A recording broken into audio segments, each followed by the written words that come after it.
Today, let's see, Andres, June 26th. Welcome everybody to the Security in 45 show. Andres, summer has started. Kids home from school. It's super hot here in North Carolina. I know that's going to make you laugh a little bit there. I know my North Carolina temperatures are like winter for you Florida people. But I hope everyone's having a terrific week. And today we're going to have a great conversation on zero trust. Zero trust, topic everybody certainly needs, even if they don't realize it. Exactly. Yeah. And it's interesting because we hear a lot about zero trust every day. We hear what is zero trust? What does it do? Is it a framework? Is it a deployment? Is it something that we say, for example, a lot of components, things that, we have already in our environment. And the reality is that zero trust is not a product. And we'll talk about that today. Um, I know, Mike, we were talking about it earlier. We're super excited to have two super rock stars guests in our show today. And let me introduce you to them. We have Estefania, and then we also have Neil. And I would like to give them some time just to make sure they introduce themselves and we get to know them a lot more. I'll give it to you, Stefania. Thank you. Well, I'm Steph. I am a TSS security engineer specialized in security. I've worked in Cisco, not as many years as all these guys over here, but I've been here my fair share of years. I'm based in Mexico City, and I'm happy to help answer any questions that you may have. And my name is Neil Lovering. I've been with Cisco for a little more than 20 years. I've been doing this networking thing for probably 3 decades or so since I got out of the military. Um, Had a CCIE for almost all of that 30 years out there, and just happy to be here and have fun, chat. Thanks. That's awesome. Steph and Neil, I'm really looking forward to this conversation with you. Neil, you've got such a wealth of experience and you're a constant learner.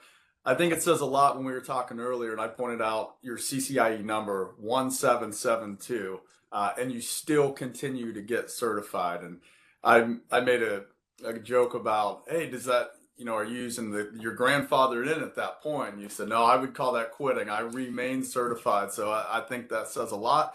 And Steph, you've got a really interesting background in software engineering. We're real similar with that. I know that's how you got into Cisco originally. So both of you just have great perspectives for today's topic on zero trust, and let's just jump right into it.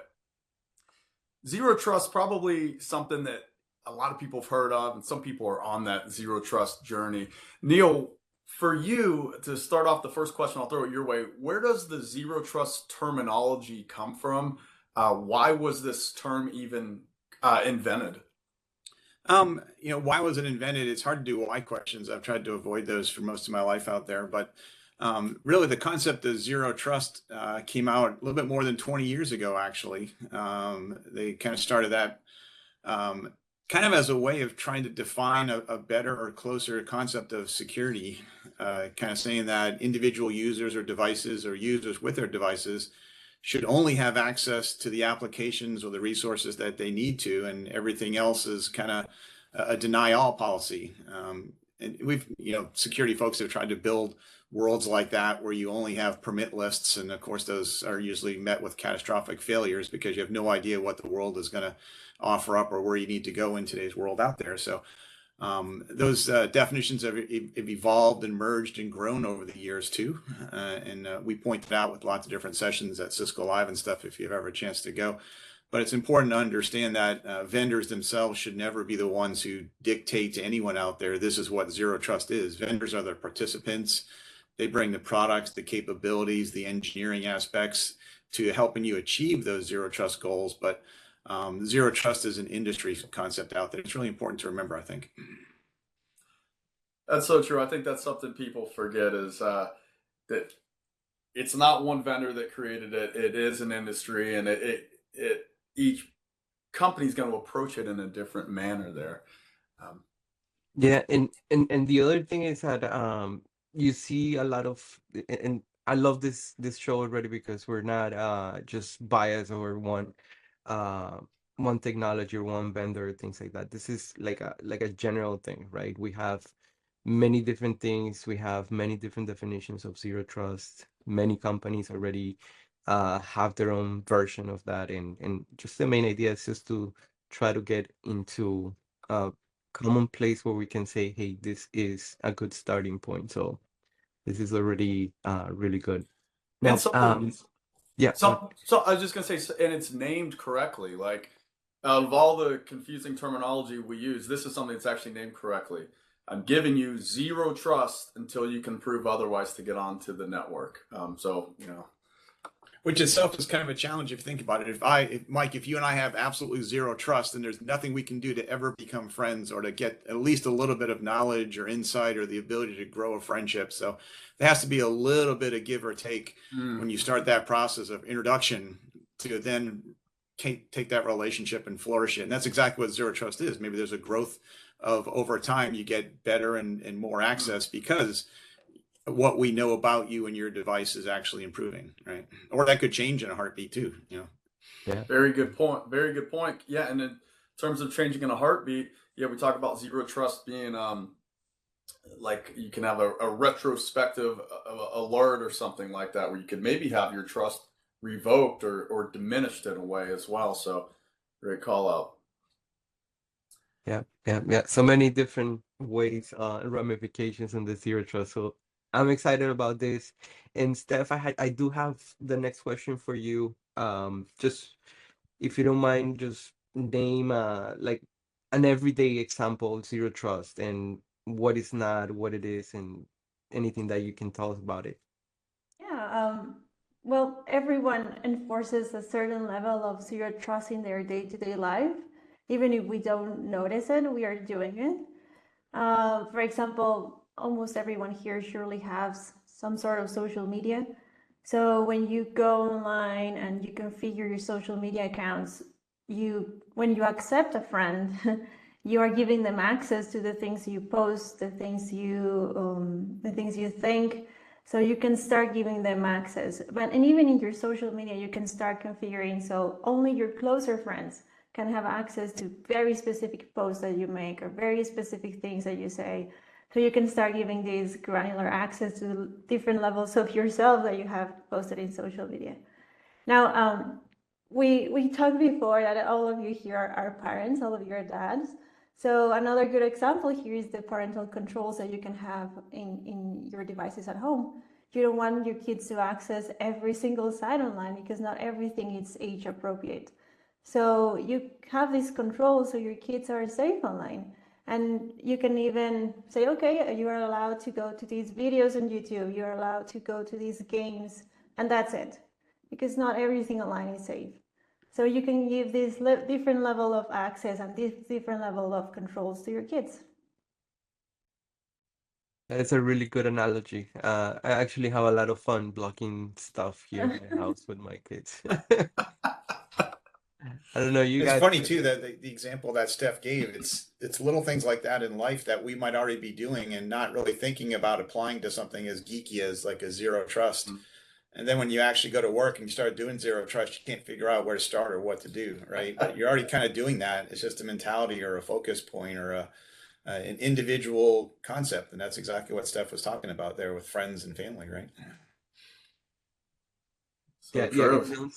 it is like a fundamental thing, like getting to know somebody, sharing some information about, in this case with the social media example, it's absolutely true. I never thought about this. Yeah, we are all doing it in some way or another, with maybe just as part of common sense, um, throughout our daily lives. So that was a great example. I like that one because it kind of relates stuff to everyday things that we're all doing.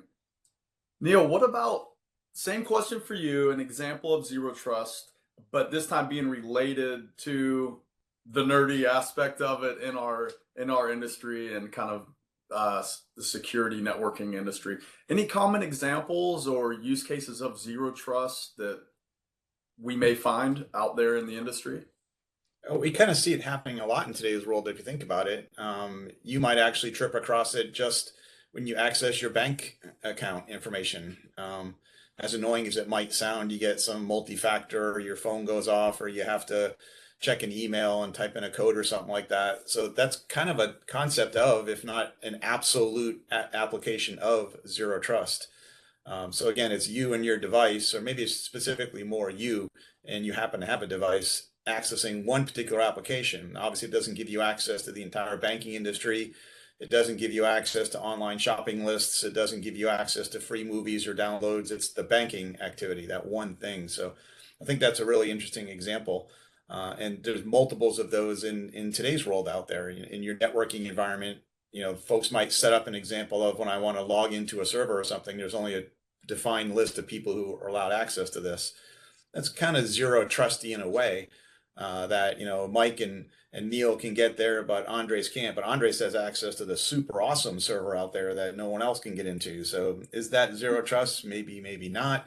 It just depends on how you look at the definitions of that. But again, if you're providing individual control or access methods to something that exists out there, that's kind of zero trust by all of the basic definitions out there. Some vendors, again, might not have a solution unless they don't consider it that. But remember, vendors aren't making the definitions here. Yeah, Like that idea, and it's important for the segmentation because, yeah, with that example between Andres and I, with access to different, Andres has an example to maybe one part of a server that I don't. If my part does get compromised, it's not going to essentially, or it might not affect his part as much. And it certainly is a good way to separate the roles. I can still log in just enough to do my job. I don't really need access to Andre's part of the server to do my job, and that's really limiting a lot of risk right there. yeah, and that's another thing that I believe it helps a lot with, understanding what the whole zero trust idea is.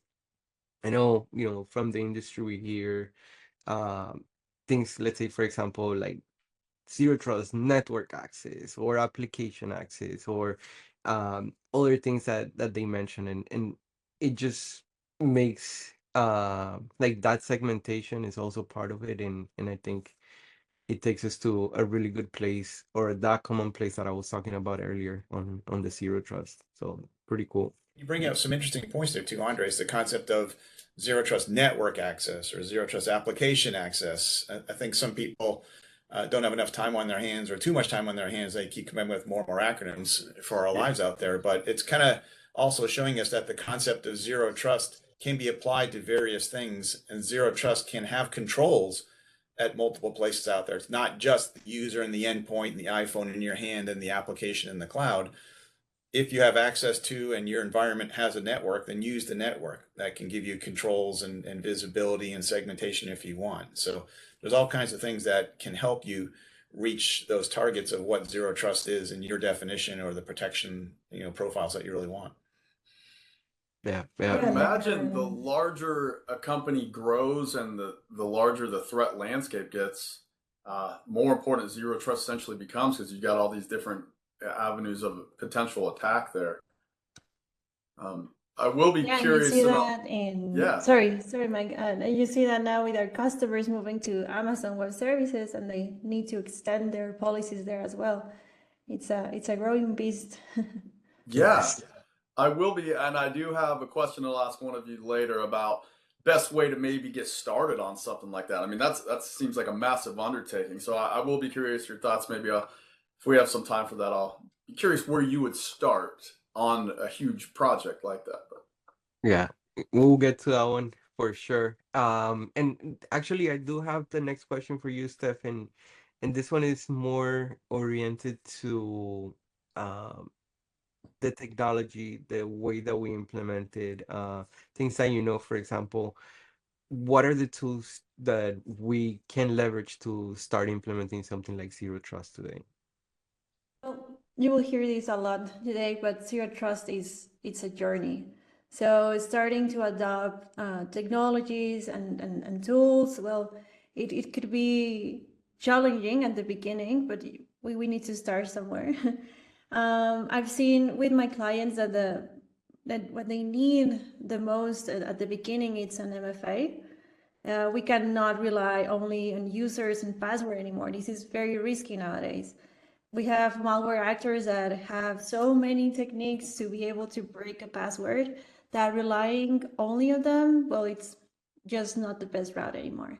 And well, our users don't help either.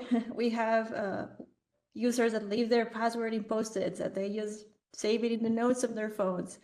This is just not very safe. And nowadays, it's very common that we have password administrators like LastPass, and they have their own level of risk themselves.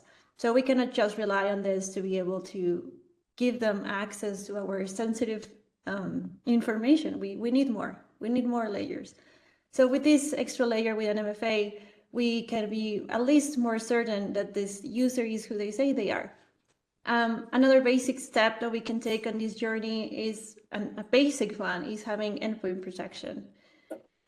Your security products may fail, your firewall may not look at that malicious file, and well, having this last line of defense is always great for having protection on your endpoints. And well, again, a very essential pillar in your security journey.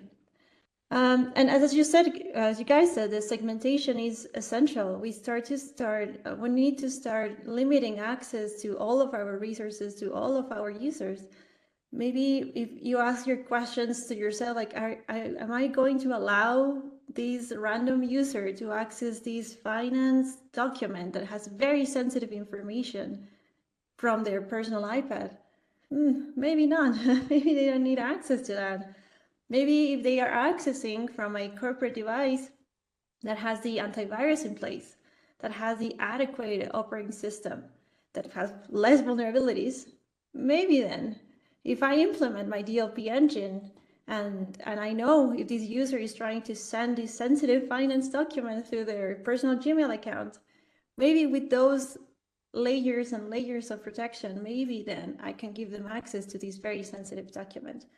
But yeah, it's zero trust is beyond checking if my user is saying who they say they are, is checking credentials, it's checking if they are using the correct device and if they actually have access to that very specific resource. Yeah, you actually bring a really good point on that, on the segmentation and the category where, like, for example, in this finance file or server or anything, just, and I think it's it's something that gets overlooked most of the cases, is just make sure that you categorize your data, sensitive data, like what's critical, what's not, and things like that. So I think that brings up a really good point on that. It's great, Steph, too. You pointed out, there's layers of security here. That concept's been around for a while. DoD in the U.S. had, defense in depth for forever out there. Jokingly, ogres are filled with layers, so said Shrek out there. But the multiple concepts of overlapping technologies and capabilities is what really is going to drive our security solutions today. Yeah, without a doubt. And Steph, I like the aspect you mentioned, which was the device itself, because I don't know. Do you guys feel like a lot of times that gets overlooked? I see a lot of emphasis on doing, they'll get that MFA check in place, and yeah, you are the correct user, but then we forget some of the basics about the device you're on. Yeah, it's great. You are absolutely the trusted user that we want to have on the network, but you're on an infected BYOD device, for example. So I think that's a huge component. All right. So this was a big one for me, this next question, Neil, because where do you start and kind of, is there a recommended approach? If I'm listening in on this conversation we're having right now and, hey, this is something I need to get a grip on, and my manager wants me to start designing a zero trust implementation for our company, any recommended advice you have based on what you've seen out there in terms of where to start? That's a great question because it's a difficult process to say that there's a one size fits all here. Steph threw out some great examples of some of the technologies that are almost necessary or seem to be represented in parallel with zero trust, and multi-factor authentication, for example. That might be a quick win. It's not too difficult to get that up and running. Cisco had it rolled out across their entire global network in a matter of weeks for the most part. So, maybe it's because Cisco is full of a bunch of smart people too. But that concept is something that could be actually adopted and consumed quite well. Using that other thing out there, maybe from your perspective as someone who needs to roll out zero trust or get an understanding of it, do you have any pain points right now? Do you have any problems? Look at that as a place to implement some tools or have some conversations around. Oftentimes, too, zero trust is probably going to involve just more than you, the security person. It might involve the switching folks, the wireless folks, the AD folks, the cloud folks. Do you have conversations with these guys? If not, why? Why not? Have a cup of coffee, get some conversations going, because when you start implementing these corporate wide, these campus wide, these customer wide security enablement technologies out there, it's going to touch a lot of folks, not just your desk or you're the security team out there. So I think the biggest thing out there, again, if you want some quick wins, you can easily do that. Find where it hurts right now or what's being pushed down upon you and do that. But in the longer run out there, build some friendships, get some coordinations going. And you could be the jack of all trade and figure out what you're going to do today as far as taking small little bite-sized pieces off that elephant. That's a really good point. Yeah, because if you're designing something on that large of a scope, that's a great point about communicating and making those friendships with other people in your organization, because they might be seeing, you mentioned pain points. They might be having pain points that maybe I have not had. So what are those pain points? And maybe that would be a great way to start the journey, is just, hey, let's get back a bunch of time savings because this one particular event keeps happening, and maybe some basic segmentation is where to start. I like that. I think it will vary from client to client. If we talk to a small company, there is one guy who's the network guy, the security guy, the AD guy. So he's having conversations with himself. Yeah, I don't think there's like a blueprint for every single customer we have, but yeah, start somewhere and start making a plan for your security journey, of course. That's a good point, Steph, is do something. Don't sit around waiting until you have the complete plan. Because if you take that approach, you're never going to start. You're never going to have the full plan. And there's always things that are going to change out there. Do something. You're flying an airplane. You can't go from here, I'm in Herndon, Virginia, to Los Angeles on a straight line. The plane's going to duck and dodge and go up and down all over the place, because that's just what it does. It's making your life easy as a passenger out there. Do something. Start somewhere. Never stop. Yeah, and another thing that I'm thinking of that also applies on where to get started is, again, on identifying what are the things that we're securing, right? And that is I think one of the biggest starting points for zero trust. Like, where do we start applying those security controls? And that makes a lot of sense, I guess. Kind of identifying like the important assets and getting the inventory part of it. Yeah, the visibility, right? That and I heard this one a lot over the time. Like, you cannot secure what you cannot see. I don't know if you guys have heard that one, and it's on point. Now that I see, where can everybody can get started. That's good. All right. So, you guys are making this too easy. So, Hey, you know what's funny? On this topic, we've only mentioned where we work with, Cisco like 2 times. So that shows you that this is a vendor agnostic concept, as Neil mentioned up on the very first question. So pretty cool. Yeah. It makes a lot of sense. I like this. I want to, and Steph, I think the next question is gonna be for you. And let me see my notes here. Hopefully I don't lose this one. Yes. So I've heard, like, I know I've delivered for a lot of my customers zero trust workshops inside here in Cisco. One of the things that we talk about is frustrate the attackers, not the users. So if you don't mind just talking a little bit about that high productivity versus the strong security paradigm, that would be good to hear. Yeah, well, I think we need balance between security and usability. For example, if we talk again about the MFA, when we are implementing the second factor, we recommend, of course, choosing a method that it doesn't have like a big learning curve for our users. Maybe choose something they already know how to use. It could be, for example, biometrics. They already know how to use the fingerprints for accessing their phone, for maybe their laptop. So if you choose that method that they already know how to use, it won't be as annoying as find your hardware token and use it. Or let's send a code to your phone, and you type the message, and now you can access. So if we can make this easier for our users, this can help them a lot with these new tasks that they now have to do every day. We can also implement technology that is hidden. They don't really know we are there checking their posture because this is a hidden agent that we have, but we are checking it. We know you're using, that you have the antivirus running. We know. You don't know that we know, but we know. We can implement, for example, an RBI, with our executives. Executives are known for wanting to be able to access every single site that they want. They don't want to be blocked. They are executives and they want to access everything. So with this technology, we are able to say, okay, go wherever you want, but in a safe way, because they are going to the site. For them, it's the same experience, but it's not really the same site. It's this rendered image of the site. So this kind of technology is very user-friendly. For them, it's the same experience as before, but now you can sleep at night knowing that they are protected. And well, another thing I can think about is consistency.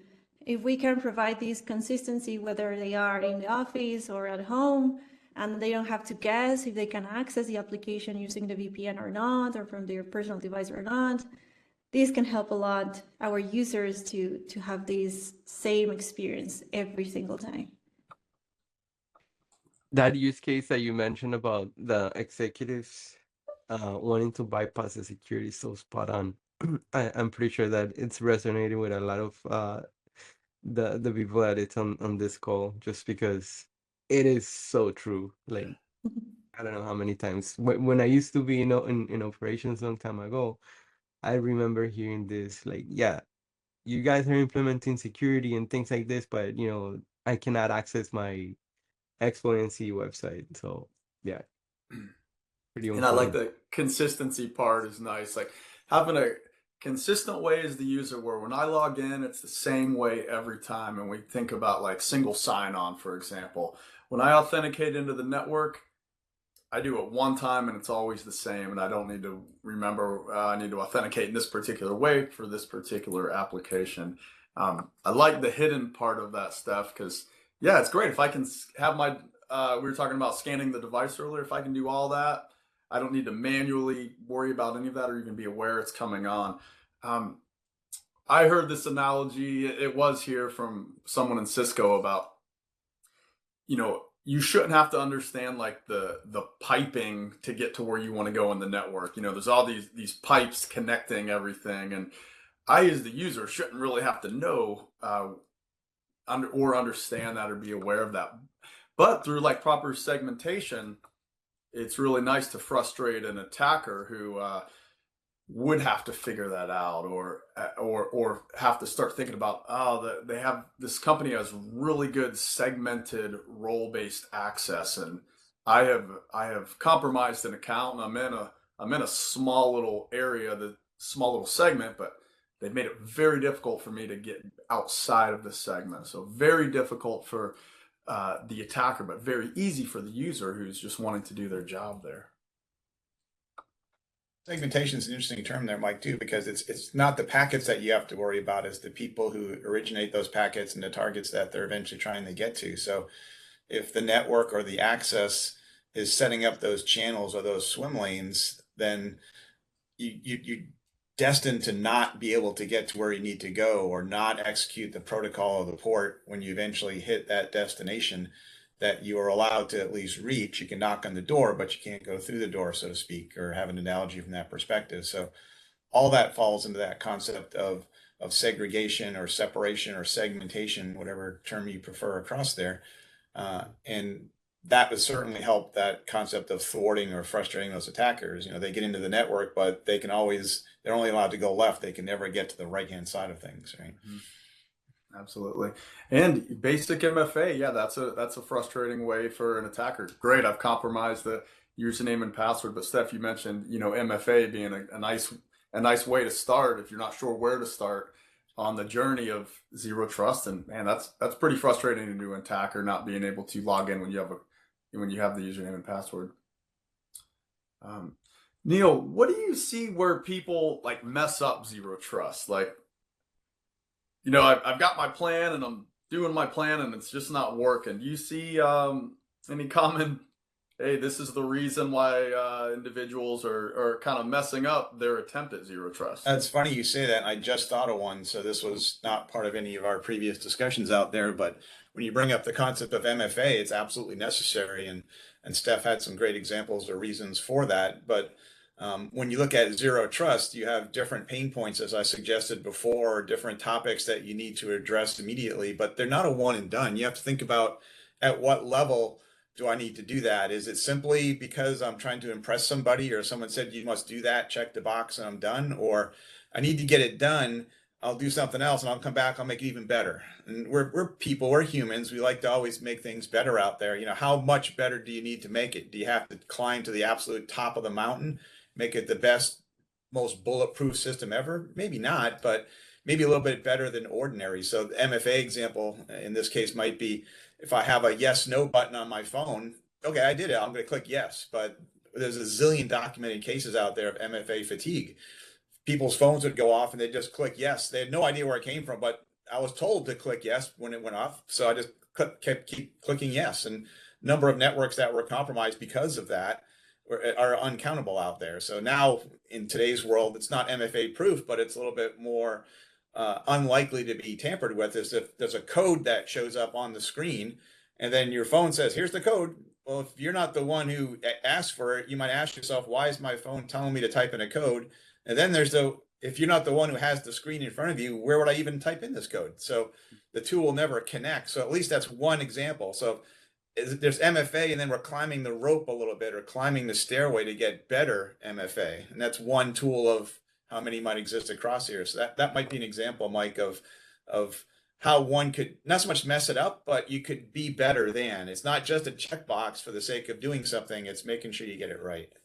So, Neil, to that point, is zero trust something that we want to continuously examine as time goes by, like our own zero trust policy, or is it a set it and forget it?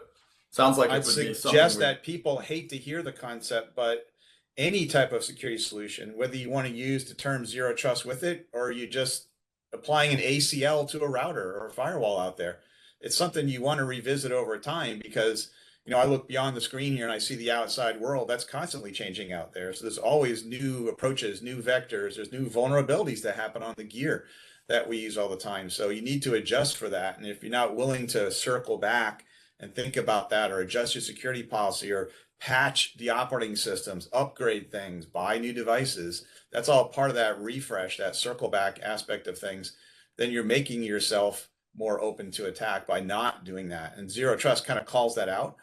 But that concept's been around forever out there.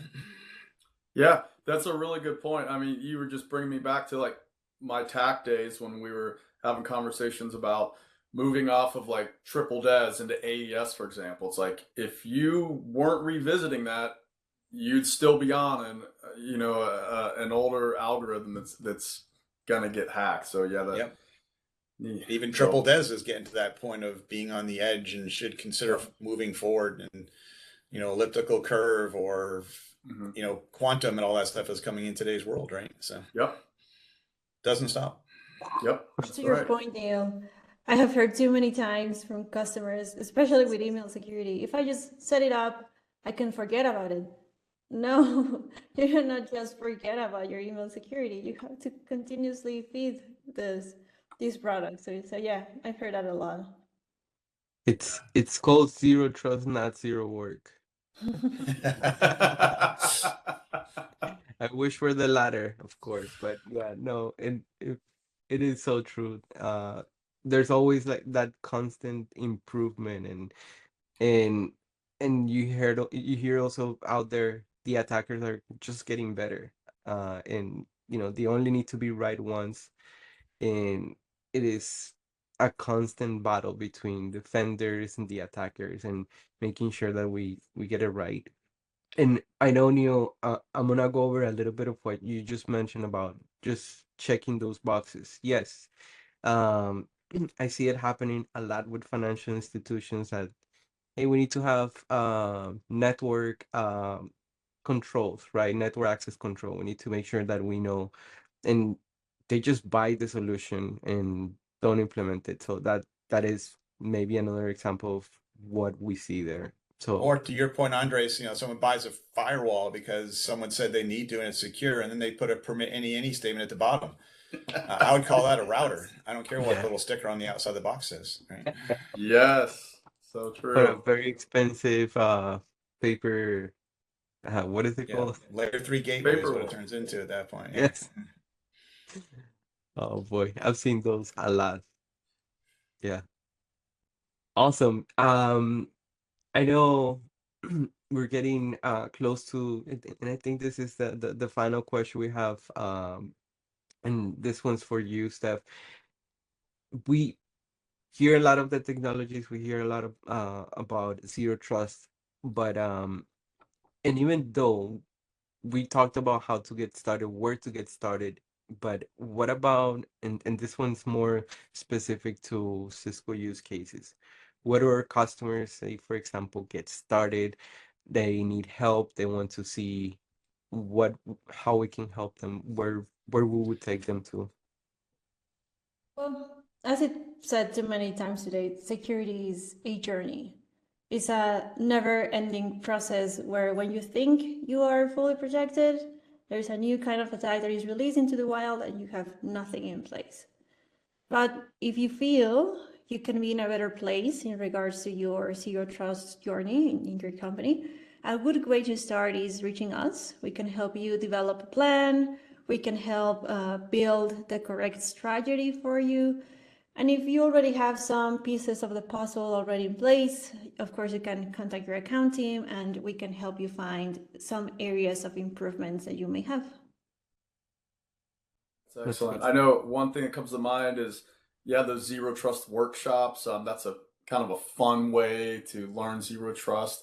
Um, and then the Cisco blueprints. I think that's kind of a cool way to see little details about areas that maybe I want to get started in a particular area, Neil, a particular pain point or something like that. So, I so think I guess those Steph, reach open out up to questions too. Also, Mike, to your point, is you can have these very generic conversations that happen to be and produce these nifty little documents at the end, or you have a lab environment that maybe you explore something you've never seen before, and that might open a door that you never even thought about before. You didn't think about the need for this product or this capability. You never had this picture come back that had a couple of red dots on it. You thought your life was full of green environments. Everything was great, right?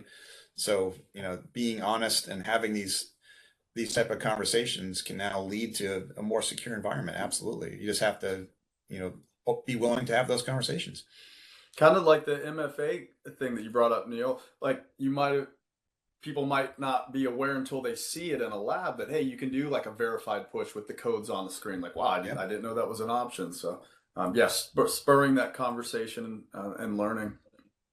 And I was gonna mention some of that too. I think, and we'll make sure we put it on the community post that we do after the episode, but I'm sure we do have those zero trust workshops, and there's a lot more information. There's one that it's very hands-on gear or the software, and the other one is more like on the planning and the strategy behind it. So Yeah. that'll be a good thing to bring up.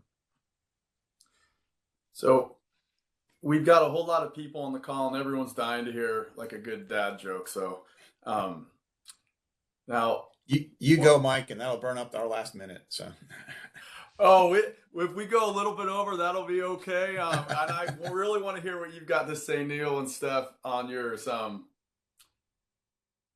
Tell you what, do you want me to go first? I do want you to go first. Yeah. Okay.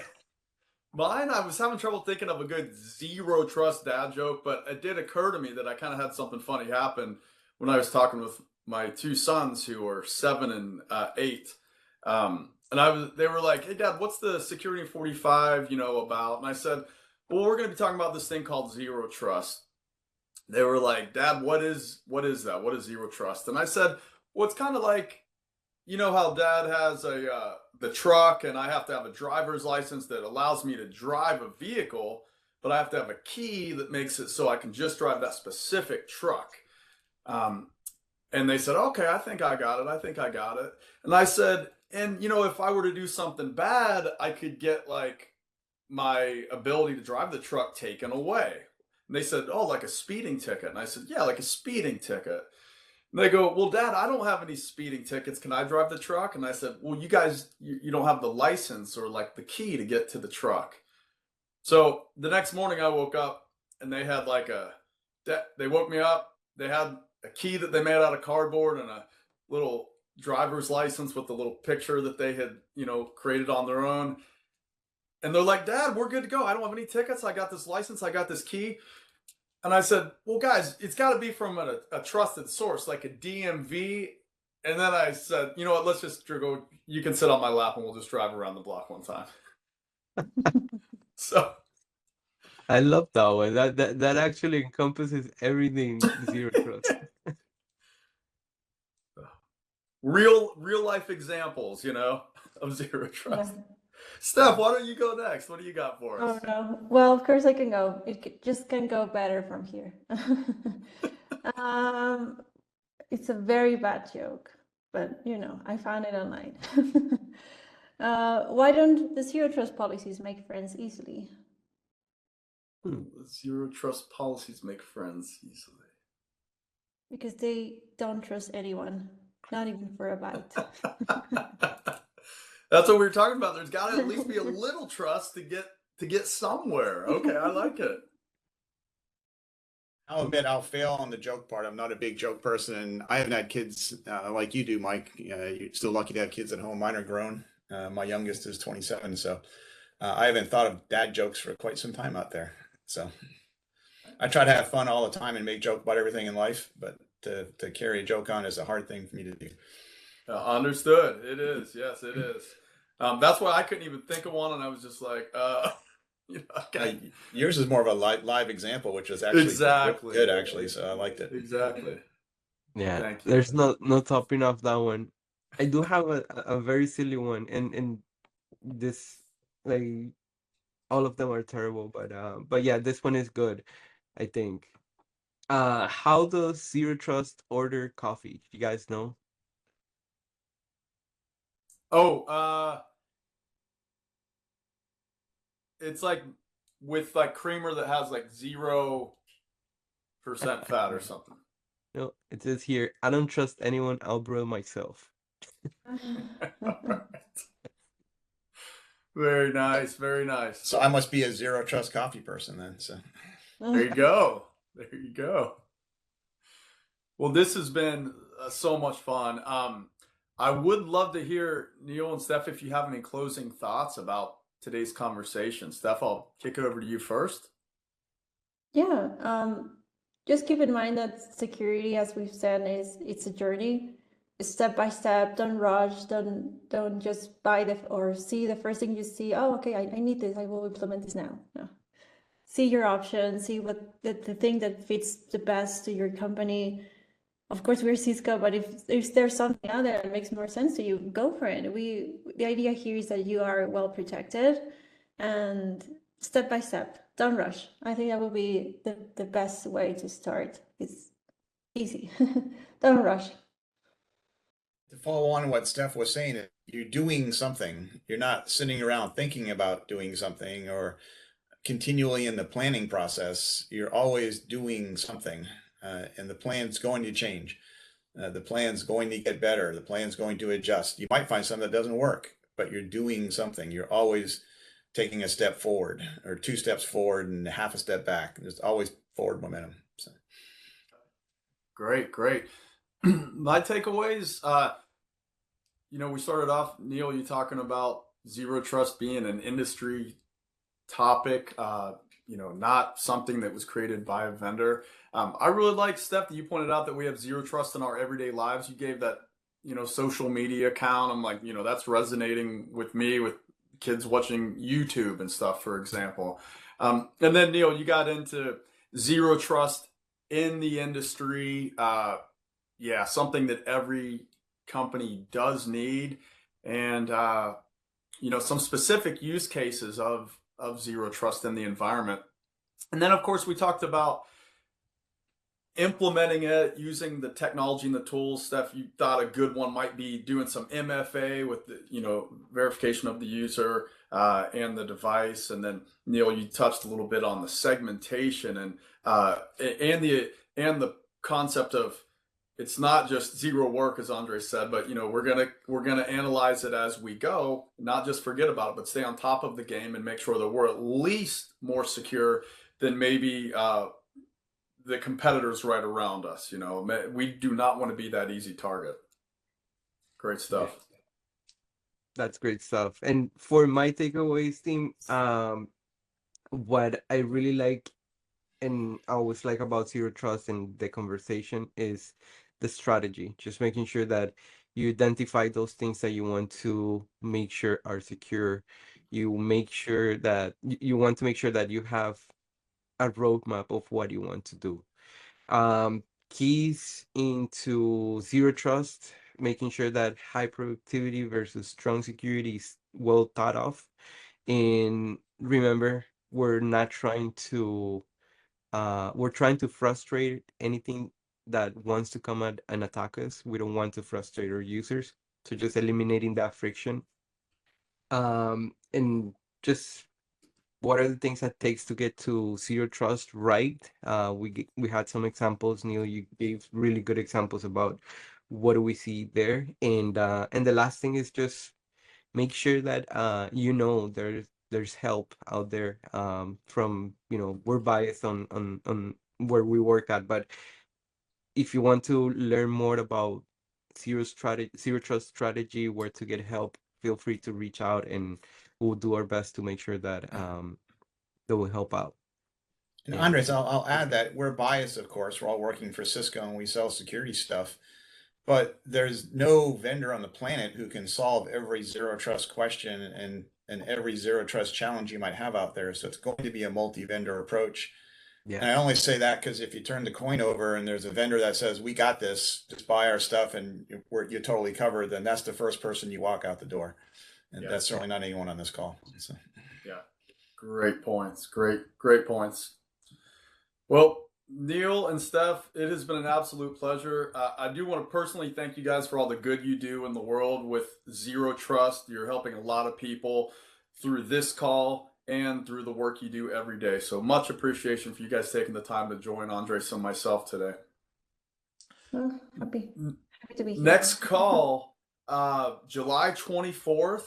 Andres, I believe that's our AI conversation. That one's going to be cool because it's not about AI, it's about the security of AI, because AI is great until it gets hacked.